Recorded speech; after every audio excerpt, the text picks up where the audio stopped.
ጽጌረዳ ከእናቷም ጋር ከእናቱ መስፍንም ጋር ከቤት ወጥታ ሄደች። ጽጌረዳ አሁን ላይ እናቷ አስገድዳ አቶ መስፍንን ልትድራት እንደሆነ ስትረዳም አሁን ላይ ዮናስን ስራ ፈልግልኝ በማለትም ከዚህ ቀደም ያቀረበላትን የስራ እድል በመስማማትም ከዮናስ ጋር መጀመሯን ሲረዱ አቶ መስፍን እና ነብዩ የመጨረሻም ተበሳጩ። አሁን ላይ እንግዲህ ወይዘሮ ዘርፌ ልጇ ከሷ አምጣ እንደሄደች አድርጋም በማሰብም አሁን ከዮናስ ጋር በሚያሳዝን ሁኔታ ስራ ስለጀመረችና አቶ መስፍንን አላገባም ያለችው እቅጩን ስለተናገረችም አሁን ላይ ከዮናስ ጋር በመሄድም ያቀረበላትን የስራ እድልም በብዙ ክፍያ እየሰራች ህይወቷን እንደምትመራና ትምህርቷን እንደምትማርም እቅጩን ተናገረቻቸው። በዚህን ሰዓት ወይዘሮ ዘርፌ አንቺ ልጅ አይደለሽም ይህንን ሰውዬ ካላገባች ስትላትም ቤቱን ለቃም እንግዲህ ጽጌረዳ ከሁላቸውም ሄደች። አሁን ላይ ነብዩ የመጨረሻ ደም እንባ እያለቀሰ ይገኛል። ይህንንም ያደረገው እንዴት አባቴ የልጁን ታናሽ ህፃን ልጅ ላግባ ይላል? በምንስ ሁኔታ ነው እንደዚህ የሚያደርገው? በማለትም ተበሳጨ። ጽጌረዳን ያራቀኝ አባቴና አባቴ ነው በማለትም እንግዲህ በሚያሳዝን ሁኔታ ነብዩ ተበሳጭቶ እያለቀሰ ይገኛል። ሰላም ውድና የተከበራችሁ የዙዙነት ሚዲያ ቤተሰቦች እንደናችሁ ልይ ሰላማችሁ ይብዛልኝ። ለዚህ ቻናል አዲስ የሆናችሁ ሰብስክራይብ እያደረጋችሁ ቪዲዮውን እስከ መጨረሻው ተከታተሉ። በጉጉት ስንጠብቀው የነበረው ጽጌረዳ ቀጣይ ፓርቲ ዘመተናል። እንግዲህ ጽጌረዳን ያለ ፍላጎቷ ሁላቸውም ለመዳር በዝግጅት ላይ ባሉበት ሰዓት ጽጌረዳ አሻፈረኝ ብላም ከእናቷ ጋር እጠፋለሁ እንጂ በፍጹም እምትዩን ባላላገባም ስትልም ወይዘሮ ዘርፌ ወደ ሳይሆን በግድሽ ታገቢያለሽ በማለትም አስገደዷት። በዚህን ሰዓት አሁን ላይ ልቧ የተሰበረችው ጽጌረዳ ከእናቷ ቤት አምርራም በመውጣቷ አሁን ትልቁን ችግር እየተቋቋመችና ወደፊት ህይወቷን መምራት እንዳለባትም ስራ ሰርታ ራሷን አሳመነች። ዮናስ ጋር ደውላ ባለፈ የስራ እድል ያልከኝን እፈልገዋለሁ ከቤተሰቦችም ጋር ተጣልቼ በማለትም የተፈጠረውን ነገር በሙሉ ለዮናስ በማስረዳትም አሁን ላይ እንግሊዘኛ አስተርጓሚና አቅራቢ ሆናም የውጭ ሀገር ዜጎችን እንግዲህ በቋንቋ ደረጃ እያሳመነች ወደፊት ትልቅ ስራ እንደሚሰሩም ስትናገረው እርሱም እሺ በማለት ተስማምቶ አሁን ላይ ጽጌረዳ እሱ ያቀረበ ላትን የስራ እድልም አምና ተቀብላ ትምህርቷን እየተማረች ስራዋን እንደምትሰራና እንዲሁም ደግሞ በደሞዟ ቤት ተከራይታ መኖር እንደምትችልም ዮናስ ነገራት። እሷም ከዚህ አይበልጥም በማለትም እሺ ብላ እንግዲህ ተስማምታ ስራዋን እየሰራች ትገኛለች። ከወይዘሮ ዘርፌና እንዲሁም ደግሞ ከወይዘሮ ፍቅርታ ቤት ሁሉንም ነገር ለቃ በመውጣትም አሁን ላይ የተሻለ ህይወት መኖር አለበት እንጂ በፍጹም የማልፈልገውን ባል ላገባ አልችልም በማለቷም በሚያሳዝን ሁኔታ እንግዲህ እጅግ ልቧ ተሰብሮ ቤቱን ለቃ በመሄዷም ወደፊት አሁን ወይዘሮ ዘርፌ የመሰላትና የቀወጠችው አሁን ልጄ ከቃሌ ወጥታለች ብላ ነው።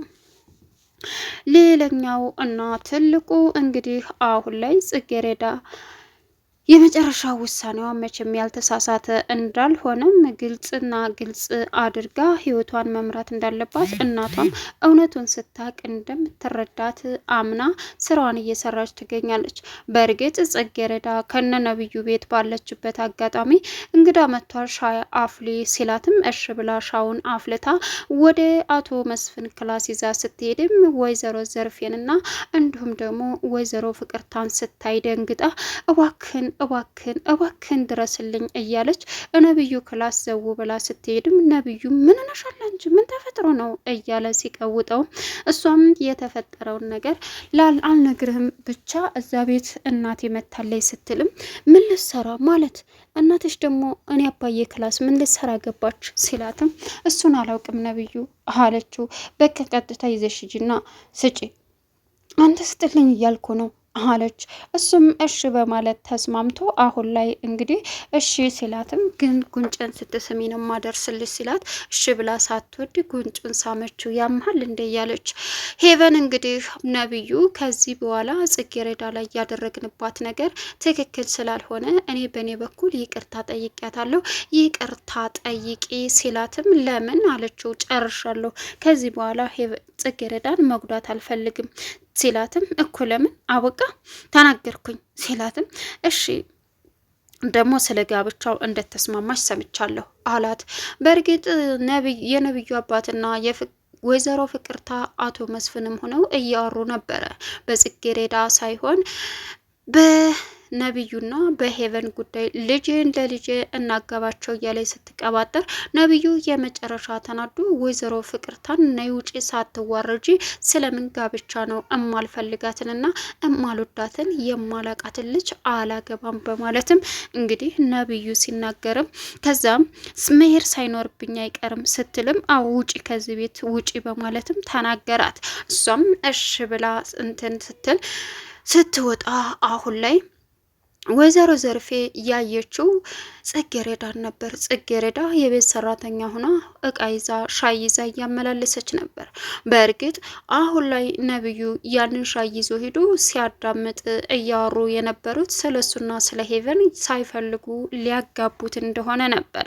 እናም አባቱ በሚያሳዝን ሁኔታ እኔ አንተን ሳሳድግ ነጻነት አግኝቼ ሳይሆን ስንት መከራና ስቃይ አይቼ ነው ነጻነት ይሄን ቤት ያቆምኩት ላንተ ብዬ ነው በማለትም እንግዲህ ሲናገረው ቢሆንም አባዬ አውቃለሁ ግን የማልፈልጋትን አላገባም ሲለውም አቶ መስፍን ነብዩን በጥፊ ደረገመው። ነብዩን በድንጋጤና በለቅሶ ተዋጠ። ሌላኛው ወይዘሮ ዘርፌ እንግዲህ ጽጌረዳን በጥያቄ እያፋጠጠቻት አሁን ላይ እኔ እኮ ተስማምታችሁ ያረጋችሁት ነበር የሚመስለኝ ከዛም እኔም መስሎኝ ነበር ለካ አታውቂም እንደ ዘርፌ እያለች ወይዘሮ ፍቅርታ ነገሩን ማቀጣጠል ጀመረች። በዚህን ሰዓት ማናባሽ ነው ስትላትም እማዬ ተረጅኝ እዋክሽን ስትላትም ወይዘሮ ዘርፌ እይልሽ እዚህ እኮ ልጅሽ ጽጌረዳ ሰራተኛ የቤት ሰራተኛ ሆና መቀጠሏን በደንብ አውቃለሁ። ተስማምታችሁ አስባችሁበት ያደረጋችሁት መስሎኝ ነበረ አለቻት። ማናባሽ ነው እንደዚህ ያደረገች ስትል እማዬ አንቺ እንደምታስቢው አይደለም ስትልም የኔ ጣ እንዳይደርስሽ ብዬ አይደለም ወይ ብዙ ነገር ስለፋ የነበረው እያለች እንግዲህ ወይዘሮ ዘርፌ ቀወጠችው። በዚህን ሰዓት ነብዩ ጸጥ ብሎ መመልከት ጀመረ። ጽጌረዳ ካይሏ ቀንዝፍ እያለንባ እባክሽ እማዬ ስትልም ልትረዳት አልቻለችም። በዚህን ሰዓት አማራጯ ማልቀስ ነበረ። በጥፊ ልትመታ ስትል ይኸውልሽ እማዬ እኔ እዚህ የገባሁት ሌላ ነገር ሳይሆን በቃ የዩኒቨርሲቲ ክፍያ በጣም ብዙ ብር ነው፣ ያንቺ ደሞዝ አይበቃም፣ ስለዚህ እየሰራው ላግዝሽ ብዬ ነው ስትላትም አንቺ ምን አባሽ ነው እኔ አግዢ ብዬሻለሁ ወይ በማለትም በጥፌ ልደረግማት ስትል ተረጋጉ እንጂ የጽጌረዳ ናት በማለትም እጇን ያዛት። በዚህን ሰዓት ነብዩን ልቀቀኝ አንተ ደግሞ ምን አገባ አለችው። ተረጋጉ ጽጌረዳ እውነቷን ነው፣ በቃ ከዚህ በኋላ ሰራተኛ አይደለሽም፣ እናንተ ደግሞ እዚህ ቤት ተመላለስ ሰራተኛ አታገኙም፣ ስለዚህ እዚህ ቤት ሰራተኛችሁን ቀጥሩ በማለትም ጽጌረዳን እጇን እየጎተተች ከነ ወይዘሮ ፍቅርታ ቤትም ይዛት ሄደች። ወይዘሮ ፍቅርታም እንግዲህ በሚያሳዝን ሁኔታ እያለቀሰች እየተደሰተች በሁለቱ ጸብ ጽጌረዳን እናቷ እንዳይሆን አድርጋ ከዚህ በኋላ ከትምህርት ቤት ወደ ቤት ከቤት ወደ ትምህርት ቤት እንጂ የትም አባሽ ዝውር እንድትይ አልፈቅድልሽም አለቻት። ከዛም ቀጠለችና እማዬ ማለት እኔ እኮ ላግዝሽ ብዬ ነው፣ እዩልሽ ከሳምንት በኋላ ደግሞ ታገቢያለሽ። ምን? አዎ ታገቢያለሽ እማዬ፣ እኔ እኮ ጽጌረዳ ነኝ እያልሻለሽው ከልብሽ ነው? አዎ ከልቤ ነው ተናግሬያለሁ አለቻት። እሺ በቃ አላገባም በፍጹም ወደ ሳይሆን ታገቢያለሽ አለቻት። እሺ በቃ ችግር የለውም ግን እጠፋልሻለሁ እኔ በፍጹም ባላላገባም አለች። ስትላትም ወደ ሳይሆን በግድሽ እንደዛ ከሆነ አብረን እናያለን በማለትም እንግዲህ ወይዘሮ ዘርፌ ጽጌረዳን እንዳይሆን አድርጋ ተናገረቻት። እባክሽን እማዬ ተረጅኝ፣ እኔ ሌላ ነገር አልፈልግም፣ አንቺን ለመርዳት ብቻና ብቻ ነው ስትላትም ወይዘሮ ዘርፌ ልትረዳ ስላልቻለች አሁን ላይ ጽጌረዳ ቤቱን ለቃ ልትወጣና እንዲሁም ደግሞ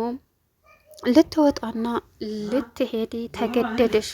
አሁን ላይ ነብዩ እንግዲህ በጽጌረዳ እነሱን ትታ በመሄዷ እንዲሁም ደግሞ በእናቷ ተናዳ ተስፋ ቆርጣ በመሄዷም እኔን የጎዳን አባቴ ነው ጽጌረዳን ከኔ ያራቃት እያለም እያለቀሰ ይገኛል።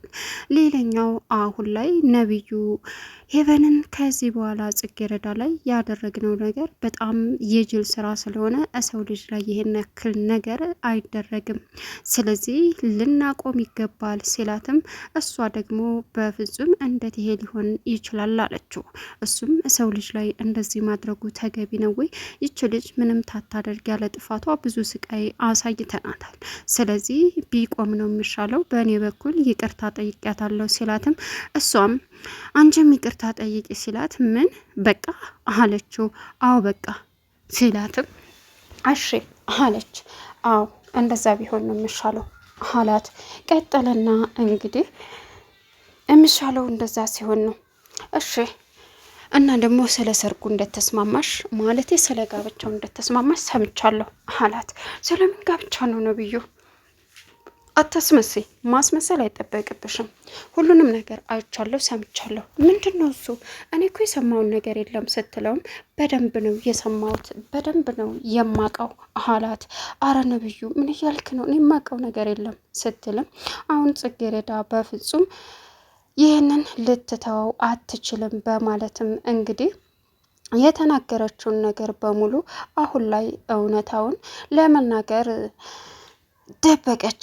እሱም ቀጠለና ይሄ ነገርማ ሊሆን አይችልም፣ በፍጹም አንተ ከኔ መራቅ የለብህም እያለ በውስጧ ማሰብ ጀመረች። እሱ ደግሞ ተናግሬያለሁ ሄቨን፣ አንቺን መቼም አላገባሽም፣ እንደተስማማሽ እናትሽ ሁሉን ነገር ለአባቴ እንዳወራች በደንብ ሰምቻለሁ አላት።